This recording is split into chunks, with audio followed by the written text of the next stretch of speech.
로마서 5장 6절 우리가 아직 연약할 때 기약대로 그리스도께서 경건하지 않은 자를 위하여 죽으셨도다.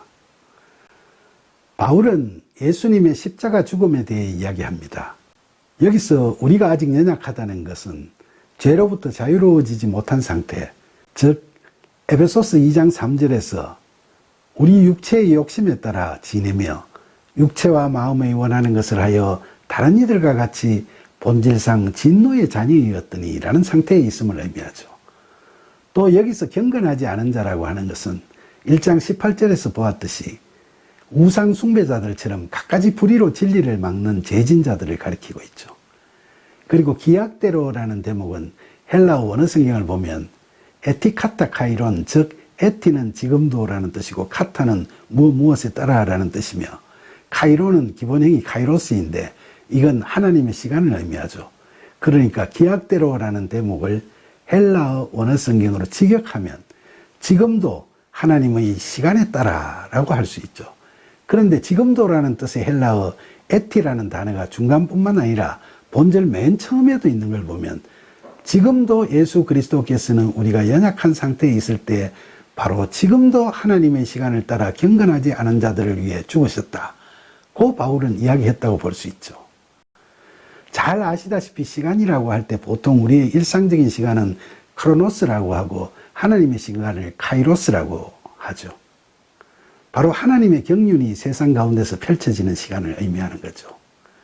이 카이로스라는 단어를 여기 표현했다는 것은 예수님의 십자가 죽음이 단순히 과거 2000년 전에 한 사건이 일어난 시점에 국한되는 의미를 갖는 것이 아니라 그때 십자가에서 죽으실 때와 마찬가지로 바울이 로마서를 기술하고 있던 그때도 예수님께서 그들을 위해 죽으셨고 오늘날 로마서를 읽고 있는 우리에게도 지금도 예수님께서는 우리를 위해 죽으셨다는 걸 의미하고 있는 거죠. 바울이 이런 카이로스의 시간의 개념을 가져와서 십자가 죽음의 의미를 이야기하는 건 여기뿐만 아니라 갈라디아서 2장 20절에서도 내가 그리스도와 함께 십자가에 못 박혔나니라는 대목에서도 잘 볼 수 있죠. 갈라디아서는 바울이 AD 56년경에 기록한 것으로 추정되는데 이처럼 예수님께서 십자가에서 죽으신 후 20년이 훨씬 넘은 그 시점에서도 현재형으로 자신과 그리스도가 함께 십자가에 못 박혔다고 이야기하고 있는 거죠. 그러니까 우리 인간들이 연약하기 때문에 죄를 지을 수밖에 없는 상황에서 예수님께서는 언제라도 항상 경건하지 않은 우리의 죄를 대신 지시고 죽으셨다는 거죠.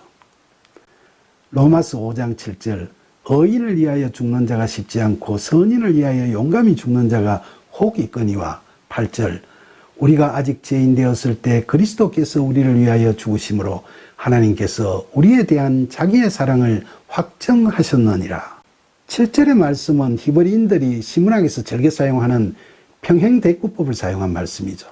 그러니까 이건 무슨 구별되는 이야기를 하고 있는 게 아니라 동일한 의미로 두 구절이 쓰여 있다고 봐야 되는 거죠. 따라서 여기서 의인과 선인은 무슨 구별되는 사람을 이야기하는 게 아니라는 거죠. 그러니까 7절의 의미는 의인을 위하여 죽는 자가 쉽지 않은 게 일반적인 경향인데 그 선한 사람을 위하여 용감히 죽는 자가 간혹 있다는 말씀이죠. 그런데 바울이 이 말씀을 하는 이유는 의인을 위해서도 죽는다는 게 쉽지 않은데 하물며 예수님께서는 죄인인 우리를 위해 죽으셨지 않느냐고 그 점을 강조하기 위함이죠. 8절에서 바울은 예수님께서 이렇게 어려운 일을 하신 이유가 무엇인지를 알려줍니다. 여기 예수님께서 자기 사랑을 확정하셨다 해서 확정하셨다는 헬라어 성경에는 슈니스테신이라고 표현되어 있고 영어 성경에서는 커맨드라고 하죠. 그러니까 헬라어나 영어 표현은 한글 성경에 확정하셨다는 의미보다는 추천하셨다나 권하셨다는 의미로 해석할 수 있습니다. 그러니까 이게 무슨 말이냐 하면 바울이 7절과 8절에서 한 말씀은 하나님께서 독생자 예수님을 죄인인 우리를 위해 죽게 하신 건 우리를 너무나도 끔찍이 사랑하신다는 걸 확실하게 보여주시기 위해 그렇게 하셨다는 말씀이 아니라 예수님께서 우리의 죄를 대신 짊어지시고 십자가에서 죽게 하심으로 제사함 받는 우리를 의롭다 여기심을 받게 하셔서 하나님 나라의 상속자가 되도록 하시고 그토록 크신 하나님의 사랑을 성령의 이끄심에 따라 우리가 베풀 수 있도록 우리에게 그 아가페 사랑을 추천하셨다 또는 권하셨다라는 그런 말씀이라는 거죠. 특히 헬라어 슈니스테신이 현재형 동사로 쓰여 있으니까 이건 시제상 현재와 현재 진행의 의미를 갖고 있는 거죠. 그러니까 이것도 예수님께서 십자가에서 죽으실 그때만 그렇게 사람들에게 사랑을 권하신 게 아니라 바울이 로마서 서신을 기록할 때 그때도 마찬가지로 그 사랑을 권하셨고 오늘날 로마서를 읽고 있는 우리에게도 지속적으로 권하고 계신다는 의미가 되죠. 결국 바울의 8절 말씀은 하나님께서는 우리가 이 땅에서 하나님의 사랑이 충만한 하나님 나라의 백성으로 살아가도록 하시기 위해서 그리스도의 대속적인 죽으심도 허락하셨다는 의미를 갖고 있다고 하겠습니다.